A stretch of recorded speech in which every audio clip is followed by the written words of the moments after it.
পত্রপত্রিকায় ফেসবুকে দেখেছেন যে গতকালকে রংপুরে একটা ছেলে এভাবে দাঁড়াইছে,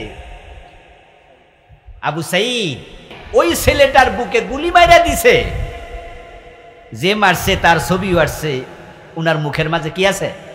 দাড়িওয়ালা একজন পাবলিক লোক গুলি করে মানুষ মেরে ফেলে। অবলীলাক্রমে মানুষ মাইরালা। ক্ষমতা পাইয়া মাথা খারাপ হইয়া যায়, ক্ষমতার দর্পে কি বলে নিজে বোঝে না, ক্ষমতার দর্পে পাগলের প্রলাপ বকে ফেরাউনের মতো আচরণ করে এমন জালেম বর্তমান পৃথিবীতে আছে না নাই? ধরে ফেলবো, মেরে ফেলবো, যা ইচ্ছা তাই করে ফেলবো। একই চরিত্র, একই আচরণ। নতুন করে ফেরাউন হবেন না।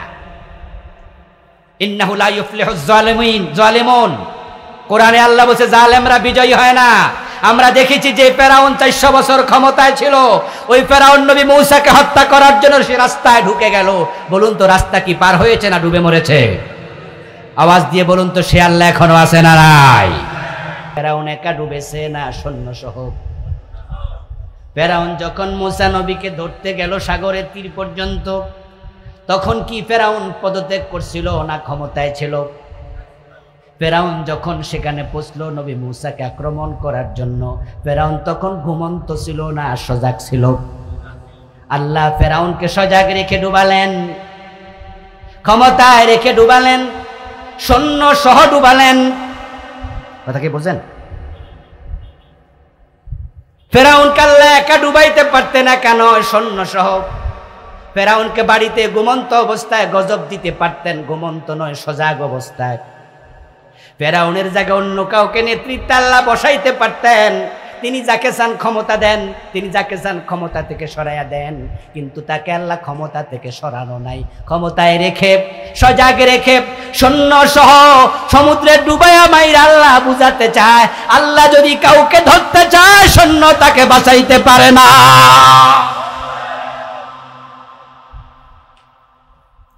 সে আল্লাহ এখনো, আল্লাহর ক্ষমতা আগের মতো আছে না নাই? সুতরাং নতুন করে ফেরাউন হইও না। ইন্না বাতশা রাব্বিকা লাশাদীদ। আল্লাহ যদি ধরে, আল্লাহর ধরা বড় শক্ত, আল্লাহর ধরা থেকে কেউ বাঁচাতে পারে না। ফেরাউনের দিকে তাকান। ঐতিহাসিকদের কেউ কেউ বলেন ফেরাউন ক্ষমতায় ছিল 400 বছর, লম্বা হায়াত পেয়েছিল। আশ্চর্য হওয়ার কিছু নাই। আগেকার মানুষেরা লম্বা হায়াত পেত।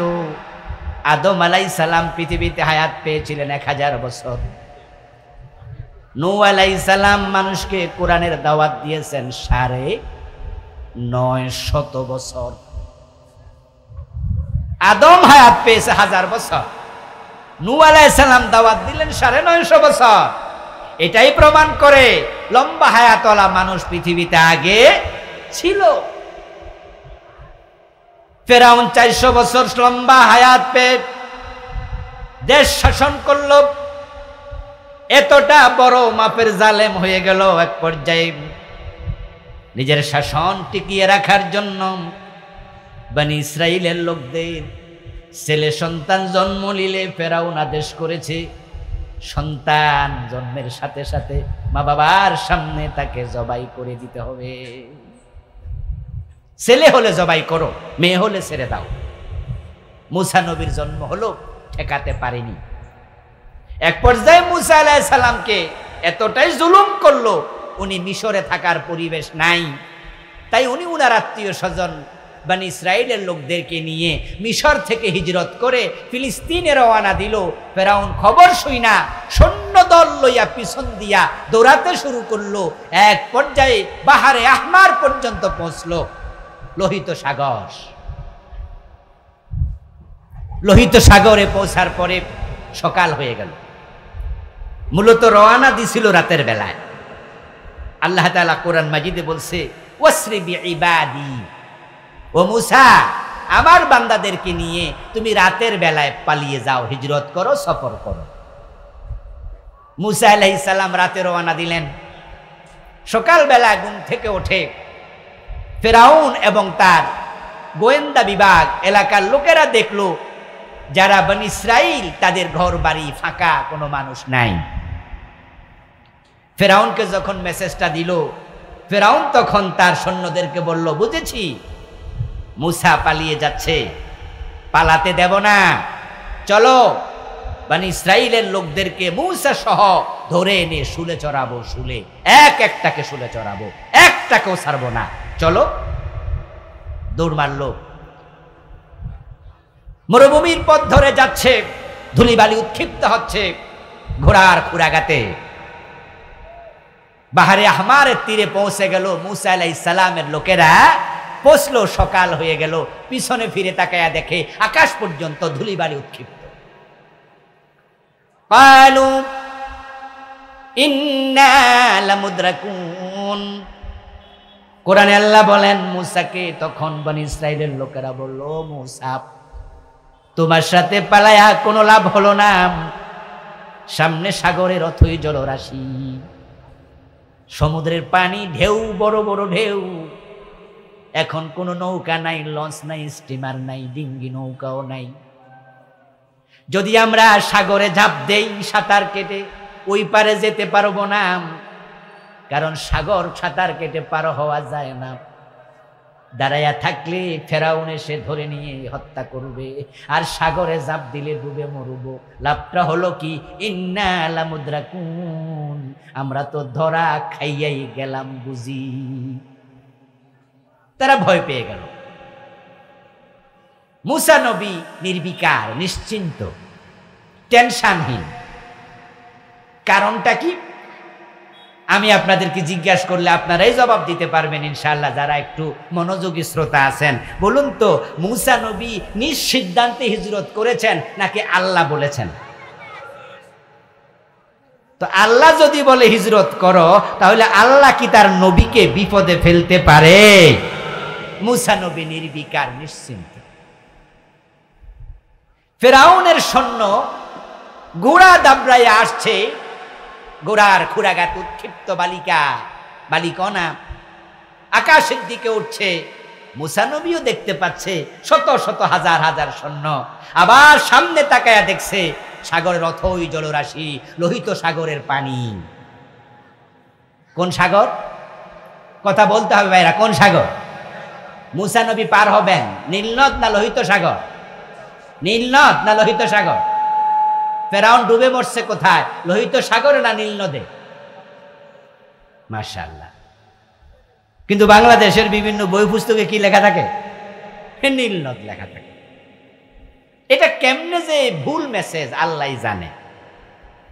যেমন বাংলাদেশের লোকদেরকে যদি আমরা জিজ্ঞাসা করি, আদম আলাইহিস সালাম বেহেশত থেকে আল্লাহ যখন তাকে নামায়, তখন তিনি কোথায় নেমেছিলেন, আরবে নাকি শ্রীলঙ্কায়? বাংলাদেশের লোকেরা কি বলবে? কথা বলেন না আপনারা ভাইয়েরা। হ্যাঁ, শ্রীলঙ্কা।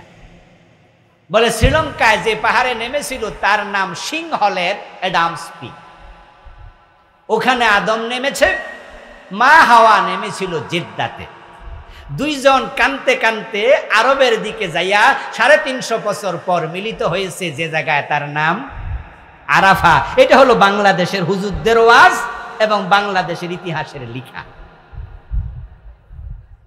কে চালু করছে আল্লাহ জানে, কোরআনেও নাই, হাদিসেও নাই।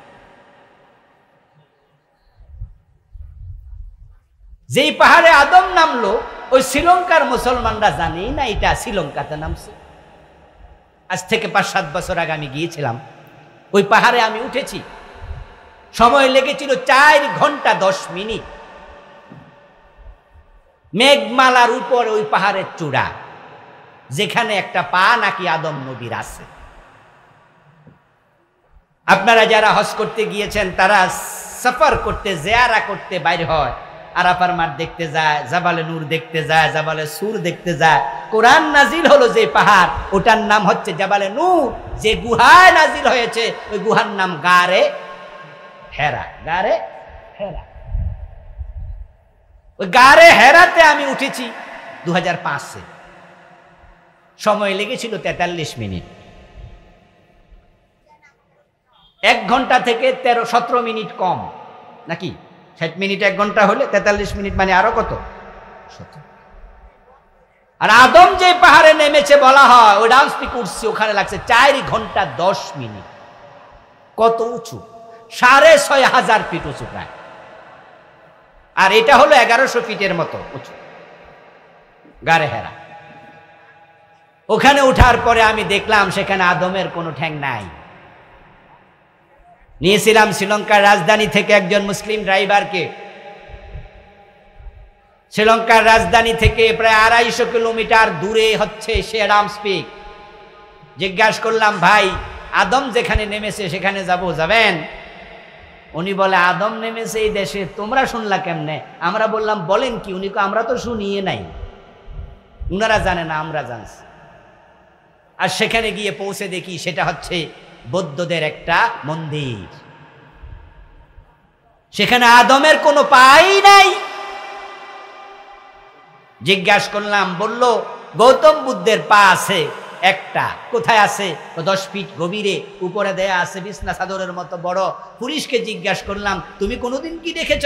সেখানে দায়িত্বরত পুলিশ বলল, আমি এখানে 1 বছরের মতো দায়িত্ব পালন করছি, কোনোদিন দেখিনি, তবে শুনেছি একটা পা আছে, গৌতম বুদ্ধের, বুদ্ধিস্টের পা আছে।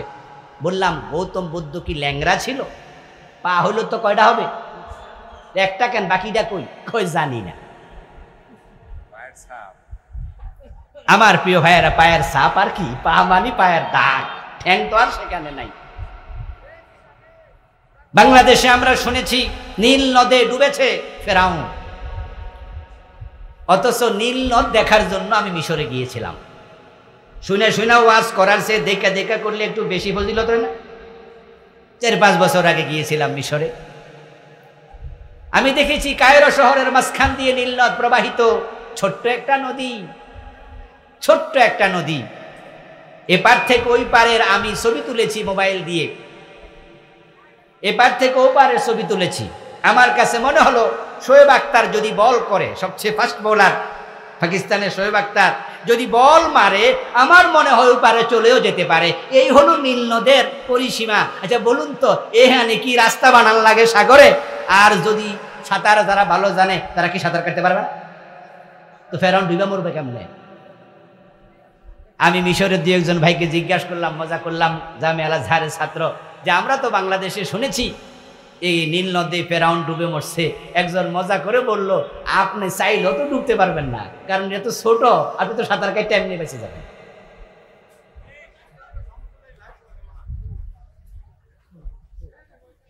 আমার বন্ধু দেখুন, আল্লাহর কোরআনের উল্টা মেসেজগুলো আমরা জানছি।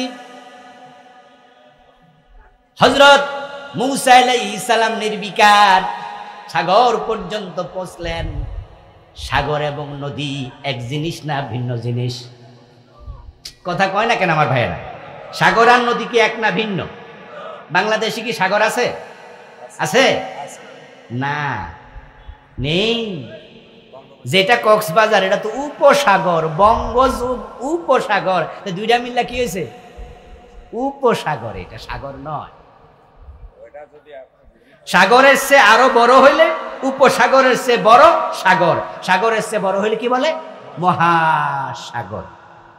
তো আমাদের দেশে উপসাগর আছে, কিন্তু আমরা একটু গর্ব করে এটারে সাগর কইলাইছে। কক্সবাজার আপনারা গিয়েছেন, আমরাও গিয়েছি, এটা উপসাগর। তারপরেও কি কক্সবাজারে দাঁড়ালে ওই মাথা দেখা যায়? দেখা যায় না। শ্রীলঙ্কার রাজধানীর নাম কি? না, কলম্বো। আচ্ছা, কলম্বো। আপনারা জেনে থাকবেন, যারা একটু মানচিত্র সম্পর্কে অভিজ্ঞতা রাখেন, পুরাটা কলম্বো একটা দ্বীপ। আজকে বাড়ি যায় দেখেন, পুরা কলম্বো চারপাশে ভারত মহাসাগর। তা আমি একটা প্রাইভেট কার নিয়ে ঘুরতে বের হলাম, বললাম যে আমাকে ঘুরে দেখাও তোমাদের রাজধানী। ঘুরতে ঘুরতে এক পর্যায়ে সাগরের এক প্রান্তে গিয়ে, শ্রীলঙ্কা যেই কারণে দেউলিয়া হয়, তার মাঝে সবচেয়ে বড় কারণ ছিল তারা তাদের দেশটাকে পর্যটন নগরী বানানোর জন্য সাগরের ভিতরে কিছু শপিং মল, বড় বড় হোটেল বানাতে শুরু করেছে। আন্তর্জাতিক সংস্থা থেকে ঋণ নিয়া এত বড় বড় প্রজেক্ট হাতে নিছে, পরে ঋণ পরিশোধ করার মতো টাকার নাই। আমি যখন ঘুরতে গেলাম, তখন আমি দেখলাম যে সাগরের ভিতরে প্রজেক্ট, একতলা দোতলা উঁচু, এটুকু হয়েছে। আমাকে ড্রাইভার সাহেব বললেন যে হুজুর এরপরে আর এদিকে নাই, এখানে শেষ। শ্রীলঙ্কাতে একটা মজার ব্যাপার হলো, সেখানে রিক্সাওয়ালারা ইংরেজি কথা কইতে পারে, প্রায় 100% শিক্ষিত। ওদের সাথে ইংরেজিতে ডিলিংস খুব সহজ। ওই লোক আমারে বলল আপনার বাড়ি বাংলাদেশে। আমি বাংলাদেশে চিটাঙ্গে বেড়াইতে গেছিলাম। আমি কই তাই নাকি? বলে হ্যাঁ। সে মজা করে বলল যে হুজুর আপনি এখান দিয়ে সাঁতার কাটা শুরু করলে আপনি চিটাং যায় উঠতে পারবেন। এর মানে হলো এখান থেকে কক্সবাজার সীমান্ত আমাদের যে চট্টগ্রাম, বললো এখান থেকে ওখান ওই দিক, কিন্তু চোখে তো দেখি নাই। এটা একটা উপসাগর, ভারত মহাসাগরের পেট ছিঁড়ে তারপরে যাওয়া লাগবে। বঙ্গোপসাগর যদি এত বড় হয়, এত লম্বা হয়, তাহলে সাগর আরো বড়। মুসা নবী যেটা পার হলেন সেটা ছিল বাহার। বাহার, বাহার শব্দের অর্থ হলো সমুদ্র। আর নদীকে আরবিতে বলা হয় নাহার। এবার কোরআন থেকে শুনুন, মুসা আলাইহিস সালাম তীরে দাঁড়ালেন। উনার আপনজনেরা বলছেন না লা মুদরাকুন, আমরা ধরা খাইয়াই গেলাম বুঝি।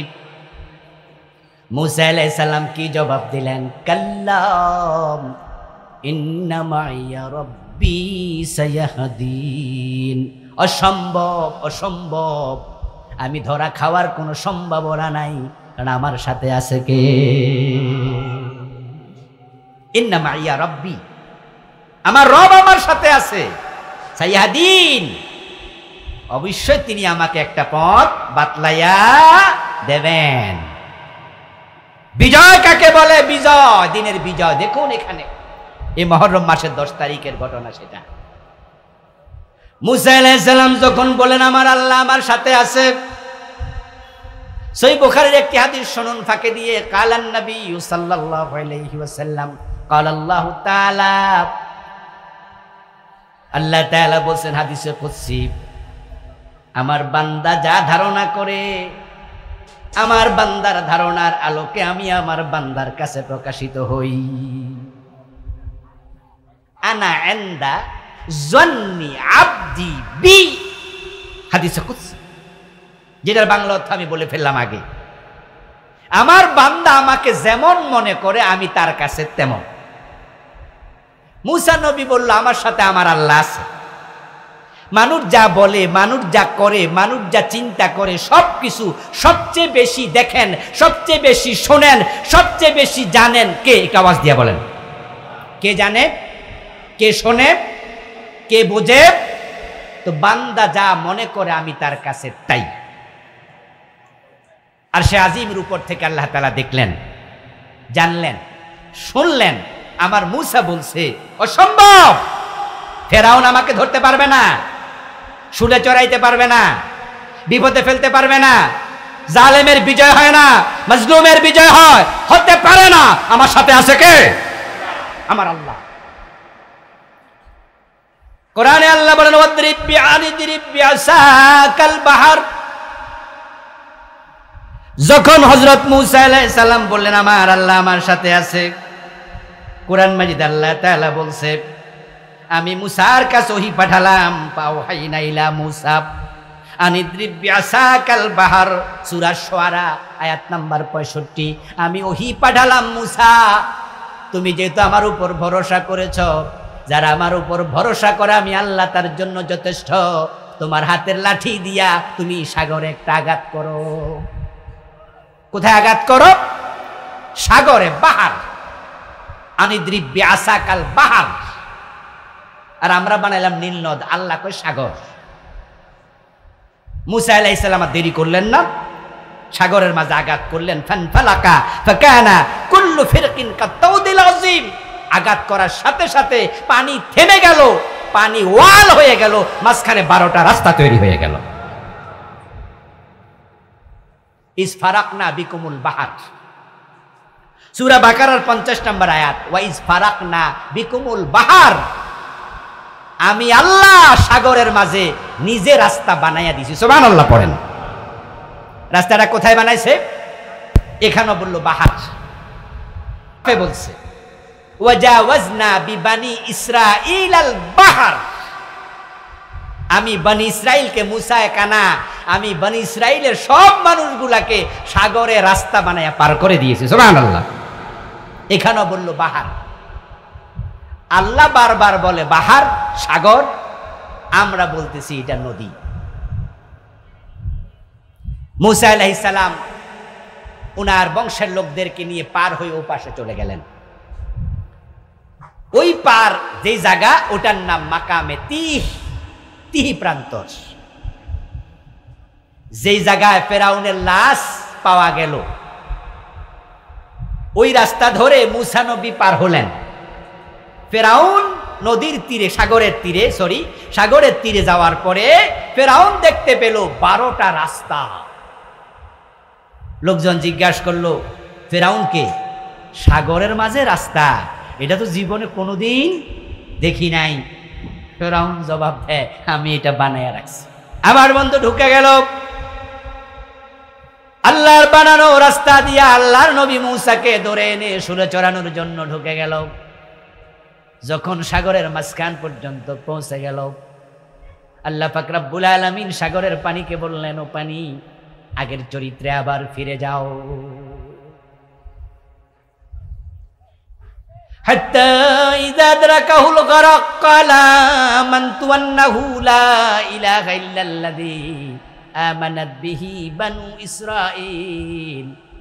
যখন সাগরের পানি আবার আগের মতো হয়ে গেল, বিশাল বড় বড় ঢেউ, ফেরাউন সাগরের পানির মাঝে সৈন্য সামন্ত সব লইয়া ডুবতে শুরু করলো। রাসূলুল্লাহ সাল্লাল্লাহু আলাইহি ওয়াসাল্লাম বলেছেন, যতগুলো মানুষ সেখানে ছিল, আল্লাহ আকাশ থেকে তাদেরকে ডুবানোর জন্য ততগুলো ফেরেশতা সাগরে পাঠাইয়া দিলেন। আল্লাহর হাবিব বলেন, আকাশ থেকে আল্লাহ ফেরেশতা পাঠালেন। প্রত্যেক ফেরেশতার জন্য চিহ্নিত ব্যক্তি, তুমি যাও অমুকের কাছে, তুমি যাও অমুকের কাছে, তুমি যাও অমুকের কাছে। আব্রাহা যখন কাবা ভাঙতে আসছিল, যেমন পাখি আল্লাহ পাঠাইছিল দলে দলে আবাবিল, তারা মুখের মাঝে একটা পাথর, 2 হাতের মাঝে 2টা পাথর, 3টা করে পাথর নিয়ে এসেছিল। হাদিসে পাওয়া যায় ওই পাথরের গায়ে আব্রাহার সৈন্যদের নাম পর্যন্ত লেখা ছিল। পাথর ছেড়েছে, মাথা দিয়ে ঢুকেছে, পায়খানার রাস্তা দিয়ে বের হয়েছে। ফাজআলাহুম কাসফিম মাকুল, পশুর চিবানো ভুসির মতো আল্লাহ করে দিয়েছে। এক একটা পাথর এক একটা অ্যাটম বোমা হয়ে নাজিল হয়েছে। আল্লাহ ফেরেশতা পাঠালেন। যারা ডুবছিল তাদের সবার নেতার নাম হলো ফেরাউন। ফেরেশতাদের মাঝে একজন নেতা আছে, তার নাম জিবরিল। কি নাম? সব ফেরেশতার নেতার নাম কি? জিবরিল আলাইহিস সালাম। রাসূলুল্লাহ সাল্লাল্লাহু আলাইহি ওয়াসাল্লাম বলেন, আল্লাহ জিবরিলকে দায়িত্ব দিছে যে তুমি যেহেতু ফেরেশতাদের নেতা, তাই তুমি ডুবাইবা ওই পাবলিকের নেতা ফেরাউনের জন্য তোমারে পাঠাইলাম। জিবরিল এসে ফেরাউনের মাথায় চাপ মারল।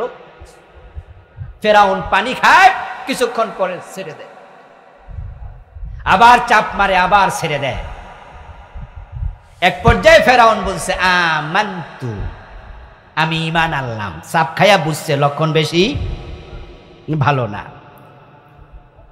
কিছুক্ষণ আগে যে মুসাকে ধরতে আসছিলাম, রাস্তা দিয়ে বেড়া তো ঠিকই পার হইলো, ধরারা তো আমি খাইলাম। তাহলে বুঝা গেল, ফেরাউন বুঝলো যে মুসা মনে হয় আসলে কিছু একটা আছে। আমি যা ভাবছি আসলে ফাও না, মনে হয় কিছু আছে। আমানতু আন্নাহু লা ইলাহা ইল্লাল্লাযী আমানাত বিহি বানু ইসরাঈল। বনি ইসরাঈলেরা যে আল্লাহর উপর ঈমান এনেছে, আমিও সে আল্লাহর উপর ঈমান এনে ফেললাম। আল্লাহ কোরআন মাজিদ আয়াত নাজিল করে বলছে, ফেরাউন এটা কয় ঈমান আনলাম। রাসূলুল্লাহ বলে, জিবরিল আমিন ওই টাইমে ফেরাউনের মাথার মাঝে ধরে একবারে সাগরের তলে চলে গেল। তলে গিয়ে এক খাবলা মাটি তুলে ফেরাউনের গালের ভিতর ঢুকাই দিল, যেন বেটা আর কথা কইতে না। ফেরাউনকে চাপ দিয়ে জিবরিল আমিন নে কালা আনা মিনাল মুসলিমিন। ফেরাউনকে আমি মুসলমান হয়ে গেলাম। জিবরিলকে আর কথা কইতে পারতি না, গালের ভিতরে মাটি ঢুকাইয়া দিলাম। ফেরাউন ডুবে গেল, মুসা নবী বেঁচে গেলেন, পার হয়ে গেলেন তিনি। ফেরাউন ডুবে মরে গেল। প্রিয় নবী মুহাম্মদ সাল্লাল্লাহু আলাইহি ওয়াসাল্লাম হিজরত করলেন মক্কা থেকে মদিনা। হিজরত করে মদিনা গিয়ে রাসূলুল্লাহ দেখেন মদিনার ইহুদিরা রোজা রাখছে। لما قدم النبي صلى الله عليه وسلم المدينة فوجد اليهود الصيام সহিহ মুসলিমের riwayat। প্রিয় নবীজি দেখেন ইহুদিরা রোজা রাখছে। এই মুহররমের 10 তারিখে সহিহ বুখারীতে পাওয়া যায় রাসূলুল্লাহ জাহেলিয়াতের যুগ মানে ইসলাম তখন আগমন করেনি, কোরআন আসেনি, কোরআন আসার আগেও রাসূল রোজা রেখেছেন। মা আয়েশা থেকে বর্ণিত সহিহ বুখারীর হাদিস। রাসূল একাই রোজা রাখেন নাই, জাহেলিয়াতের যুগের মুশরিক জাহেলেরাও রোজা রাখতো আশুরার দিন। কারণ মক্কায় যারা মুশরিক ছিল তারা কার বংশধর? দেখি কে বলতে পারবেন? না, একজন নবীর নাম বলতে হবে, ইব্রাহিম। মাশাআল্লাহ। হযরত ইসমাইলকে যখন মা হাজেরাকে সাথে নিয়া ইব্রাহিম নবী মক্কায় রেখে আসে, ওখানে কোনো বাড়িঘর ছিল? এই ওয়াজ তো শুনেছেন নাকি? যখন রেখে আসে ওখানে বাড়ি নাই, ঘর নাই, গাছ নাই, ফালা নাই, শুধু মরুভূমি, ধুধু মরুভূমি আর পাহাড় পর্বত। ইব্রাহিম আলাইহিস সালাম হাজেরাকে, হযরত ইসমাইল আলাইহিস সালাম উনাদেরকে রেখে যখন চলে যাচ্ছিলেন, হাজেরা তখন ডাকছিল, ইব্রাহিম কোথায় যাও? ইব্রাহিম নবী পিছনে, কথা বলেন না, পিছনে তাকান না। কারণ যেহেতু তাকে অর্ডার দেয়া হয়েছে সন্তানকে রেখে আসো বউ সহ, উনি এই জন্যই তাকাননি। উনি ভাবছেন তাকাইলে আবার মায়া সৃষ্টি হতে পারে। হাজেরা আবার ডাকলেন, ইব্রাহিম কোথায় যাও? আওয়াজ কান পর্যন্ত পৌঁছেছে, কিন্তু ইব্রাহিম নবী পিছনে ফিরে তাকান নাই। আর একটু দূরে যাওয়ার পরে মা হাজেরা আলাইহাস সালাম আবার ডাক দিলেন, ইব্রাহিম আমি বুঝতে পারছি তুমি মনে হয় চলে যাচ্ছ সিরিয়ায়, এখানে আমাদেরকে একা রেখে শুধু একটা কথা বলে যাও, আমার রব আমাদেরকে এভাবে রেখে যেতে বলেছে নাকি? যদি আল্লাহর আদেশে রেখে যাও তাহলে চিন্তা করো না, আমাদের ব্যাপারে টেনশন করার কোনো প্রয়োজন নাই, আল্লাহ আমাদের হেফাজতকারী হয়ে যাবেন। ইব্রাহিম আলাইহিস সালাম তখনও কোনো জবাব দিলেন না। আরো দূরে যাওয়ার পরে এবার ইব্রাহিম আলাইহিস সালামের মনে হলো এতটাই দূরে এসেছি, ওয়াজ চলাকালে এসব চিঠিপত্র দিতে নাই। মা বোনদের জন্য ওয়াজ, এই ওয়াজ কি মা বোনদের কাজে লাগবে না? তাহলে সাবজেক্ট চেঞ্জ করা যাবে না।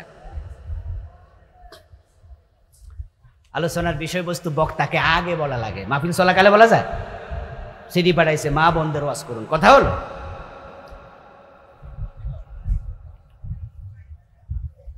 আচ্ছা যাক, আগের জায়গায় ফিরে যাই। কি বলছিলাম জানি?